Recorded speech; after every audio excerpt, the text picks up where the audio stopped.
রোজকার রান্নাঘর চ্যানেলে নতুন একটি ভিডিওতে সবাইকে স্বাগত জানাচ্ছি। আজকে তোমাদের সাথে ধোকার রেসিপি শেয়ার করব।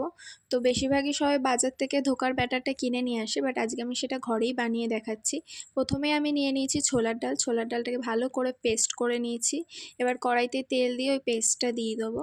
পেস্টটা দিয়ে আমি একটুখানি আদা বাটা, একটুখানি নুন দেব। নুন দিয়ে একটু হলুদ দেব। হলুদ দিয়ে একটুখানি সামান্য একটু চিনি দেবো। ধোকাটা একটু মিষ্টি মিষ্টি হয়, সবাই জানো।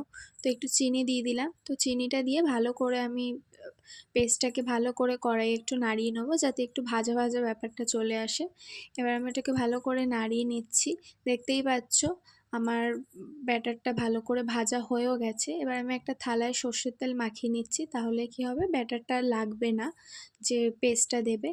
তো ডালটা ভালো করে ভেজে নিয়েছি। এবার আমি হাত দিয়ে একটা শেপ দিয়ে নিচ্ছি, যাতে আমার ওটা পরে কাট করতে সুবিধা হয়। হাতে একটু জল দিয়ে নেবে, নাহলে ব্যাটারটা খুবই গরম পেস্টটা। এবার আমি একটা আলু কেটে নিচ্ছি। আলু না দিলে অতটা ভালো লাগে না, তোমরা চাইলে আলু ছাড়াও করতে পারো। আমাদের ঘরে আলুটা লাগেই, তো ওই জন্য আমি আলু দিয়ে নিচ্ছি। একটাই আলু দিয়েছি। আর এবারে আমি যে পেস্টটা দিয়ে আমি করে রেখেছিলাম, থালার মধ্যে একটা শেপ চলে এসে দেখতেই পাচ্ছি একটু ঠান্ডা হওয়ার পরে। এবার আমি ছুরি দিয়ে ভালো করে কেটে নিচ্ছি, যেরকম করে বরফির আমরা শেপ করি, বরফি শেপে।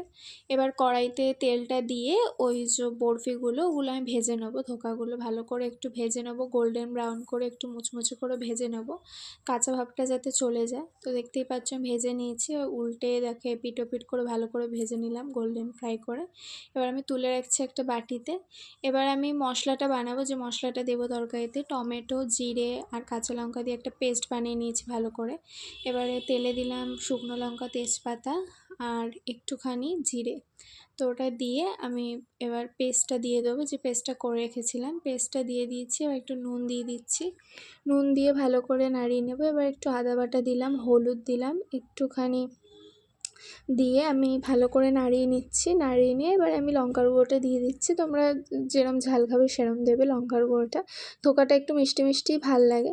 তো আমি ভালো করে দিয়ে কষা নিচ্ছি একটুখানি মশলাটা। কষিয়ে নেওয়ার পর আমি জল ঢেলে দিচ্ছি। মশলাটা কষানো হয়ে গেছে। এবারে আমি আলুগুলোকে আগে থেকে বয়েল করে রেখেছিলাম, তাহলে রান্নাটাও তাড়াতাড়ি হবে। তো একটু চিনি অ্যাড করে দিচ্ছি। এবার ভালো করে আমি জিনিসটাকে দিয়ে আলুগুলো একটু ঝোলের সাথে মিশে গেলে, এবারে আমি যে ফ্রাই করে রেখেছিলাম ধোকাগুলো, ওগুলো দিয়ে দিলাম। দিয়ে ভালো করে একটু ঝোলটা ফুটবে। ঝোলটা আমি ভালো করে একটু ফোটাতে রেখে দিলাম। ফোটা গেছে। এবার আমি ওখানে 1 চামচ ঘি অ্যাড করছি। ধোকাতে ঘিটা দিলে খুব ভালো লাগে। আর গরম মশলা একটু দিচ্ছি। গরম মশলাটা অপশনাল, তোমরা দিতেও পারো নাও দিতে পারো, দিলে খুব ভালো লাগে।